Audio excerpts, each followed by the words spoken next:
was born and raised in one of the most abusive cults in modern history. It was actually a Christian cult. Today, I inform the public on signs to look for, but I also train law enforcement to help them actually be effective in combating child exploitation and trafficking. We can't solve a problem we do not understand. So I'm here to unpack not only what this is, but what people can do to help. So let's define something important: the difference between child trafficking and child exploitation or abuse. Child abuse and exploitation are umbrella terms for bad things to children. Okay, I'm going to oversimplify and code my language here. There's a lot of different things that can fit within this category. There's also a spectrum of intensity, right? How often, how much, how blah, blah, blah.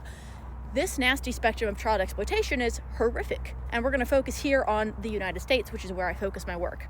There is a separate spectrum of child trafficking. Now, there's human trafficking of all different sorts. I focus on combating child exploitation trafficking here in the United States. 100% of trafficking is abuse, but not all abuse is trafficking. You tracking? So lots of different types of abuse, okay? Trafficking, I oversimplify the definition by saying the sale and exploitation of children. Now, trafficking can happen in many forms. For example, labor trafficking, organ, domestic servitude, all these different things. When we're narrowing that down to child trafficking here in the United States, disturbingly, it was recently confirmed to be generating at least $76 billion every year here in the United States alone. Not all forms of trafficking, not all trafficking of all humans, but just children. Sex trafficking here in America. Okay, so I need people to understand, first of all, what this is, right?